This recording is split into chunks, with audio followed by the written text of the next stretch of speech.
Bună ziua și bun venit la știrile Pro TV și Antena 1. Domnilor și domnilor, suntem în străinătate cu acuza la China și suntem de acord că noi nu suntem de acord cu virusul, cu coronavirus.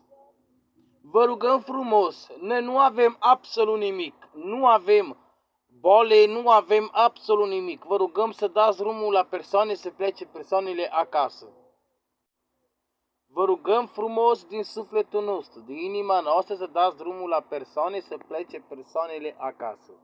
Noi acum vă anunțăm de la Paris, vă anunțăm că pe aici nu se știe niciun fel de virus. Așa că noi nu avem ce să mai spunem. Am fost astăzi în magazin, dacă nu credeți, v-am trimis par e-mailul meu blcatus.bobi@poste.r.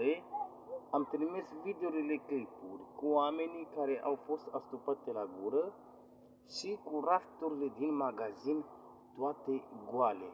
Așa, oameni buni, că vă rugăm frumos să nu vă spăriați și să nu vă luați după unul și după altul, că ce zice unul și altul. Vă rugăm frumos, puteți să ieșiți afară, puteți să faceți orice.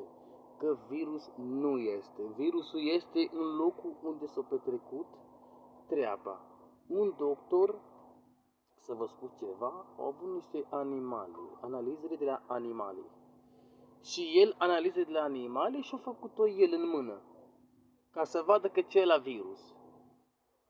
Nu. Și el și-a făcut virus și o dat la toată secția de doctori. Și secția de doctori au murit în China vreo 140 de persoane numai de doctori. M-au rămas în China vreo încă 70 de doctori au rămas, încă s-au dus cea din Franța, s-au mai dus încă doctori specialiști pentru așa ceva cu măști. Au plecat ieri, au fost pe 15 martie la ora 18:20, care au avut plecare cu avionul din aeroportul Orly direct China. Așa, fraților, că vă rugăm frumos să nu mai vă luați după unul și după altul. V-am pupat portofel și aveți grijă de voi. Și aici sunt altele abate.